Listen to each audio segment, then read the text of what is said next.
Hola, ¿cómo están? Bienvenidos a todos, bienvenidos a una nueva tutoría virtual de la materia Economía. El tema de la clase de hoy, de la tutoría de hoy, es el aporte al sector público en la economía. Como ustedes han visto en tutorías anteriores, a la hora de definir el nivel de Producto Bruto Interno, es la suma del consumo de las familias, de la inversión de las empresas y en este caso también, como estamos viendo el aporte del sector público, vamos a evaluar la incidencia del gasto público en la economía. Cuando uno habla de sector público, tiene que tener presente que el Estado tiene tres formas de intervención. La bibliografía sugerida para la tutoría va a ser el capítulo 31 de Samuelson, donde pueden ampliar los conocimientos que tratamos de compartir en la clase de hoy. La primera forma de intervención del Estado son los impuestos, esto es, los diferentes gravámenes que tiene el Estado hacia las personas, empresas, bienes o servicios que forman lo que vamos a llamar la recaudación nacional. Luego la otra forma de intervención es el gasto del Estado, esto es las erogaciones presupuestarias que hagan a salud, defensa, educación, obra pública y demás. Y por último, una tercera forma, describe Samuelson en el capítulo 31, son las regulaciones que hace el sector público.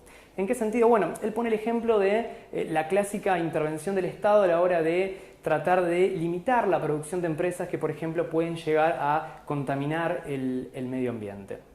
Una vez explicadas las formas de intervención, el capítulo prosigue o es válido tratar a la hora de comprender y mejorar nuestra aprehensión del sector público las formas en que el Estado interactúa con el resto de los agentes de la economía. Pensemos que todas las actividades de alguna u otra forma están vinculadas a la esfera pública. ¿Y de qué forma? Bueno, la primera forma es mejorar la eficiencia económica.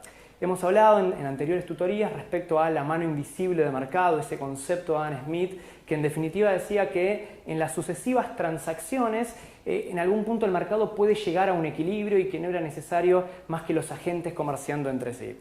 Bueno, Samuelson dice, aunque esto fuese cierto, aunque la mano invisible efectivamente exista y se den los equilibrios ex post, aún es necesario la presencia del Estado, como por ejemplo normar las relaciones entre contratos, cuidar que se cumplan las obligaciones contractuales entre los agentes.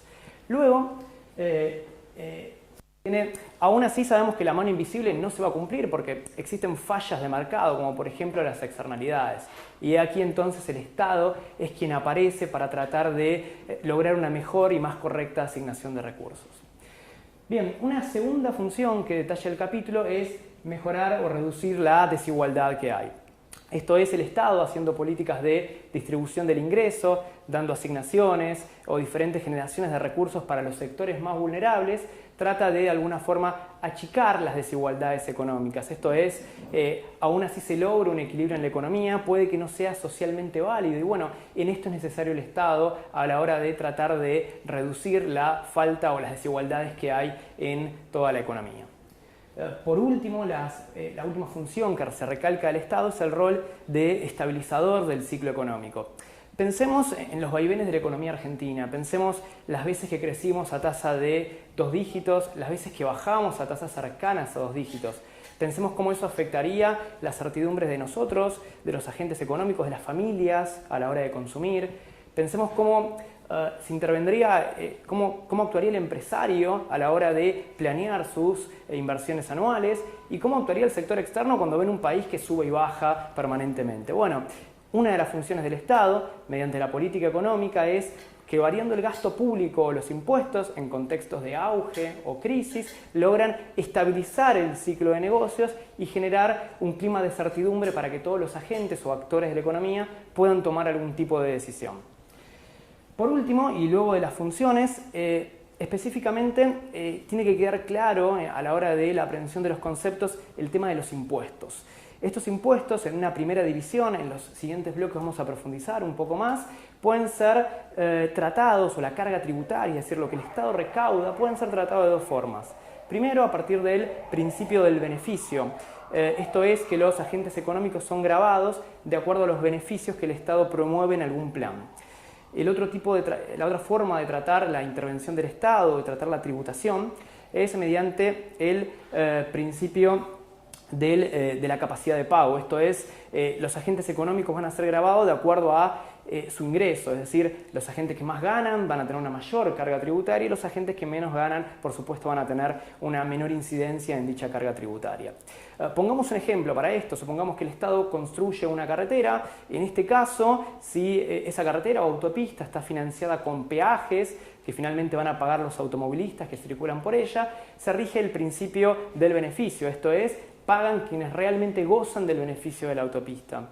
Ahora, si por el contrario pensamos que el Estado va a gravar con impuestos a las personas para la financiación de esta autopista, bueno, indudablemente esto va a regir el principio de la capacidad de pago. Bien, independientemente si yo o cualquiera de ustedes use esa autopista, vamos a pagar un impuesto a la hora de financiarla. Y por último, y para terminar este primer bloque, existen también varias clasificaciones que se le dan a los impuestos a nivel nacional, provincial o en cualquier tipo de estamento público. La primera clasificación es según el sujeto de aplicación. En este caso los impuestos pueden ser directos o indirectos. Directos es cuando específicamente se grava a una persona física, es decir, nosotros, o una persona jurídica, es decir, una empresa. Ejemplo de esto son el impuesto a las ganancias, a los bienes personales, ingresos brutos y demás. Luego los impuestos indirectos se llaman así porque indirectamente gravan al individuo, si no es a partir de bienes y servicios. Supongamos que voy a comprar un libro a la biblioteca, un libro a cualquier negocio y me cobran el IVA por ese impuesto. Entonces el impuesto, la alícuota del IVA va a estar grabada sobre ese bien que es el libro y no me la van a cobrar directamente a mí, sino que yo directamente de mi ingreso estoy pagando el libro más el tributo público. Bien, es todo para lo que es el primer bloque. Deberían quedar en claro entonces las formas de intervención del Estado, las funciones del Estado, las implicancias y por qué hace cada una de estas funciones y en qué tipo de momento del ciclo económico. Y por último debería quedar clara la clasificación de impuestos en cuanto a directo e indirecto. En los próximos bloques vamos a trabajar con la política fiscal, esto es, los mecanismos de asignación del gasto y de impuestos para evaluar mejor la capacidad del Estado en mejorar o perfilar, suavizar el ciclo económico. Hasta luego.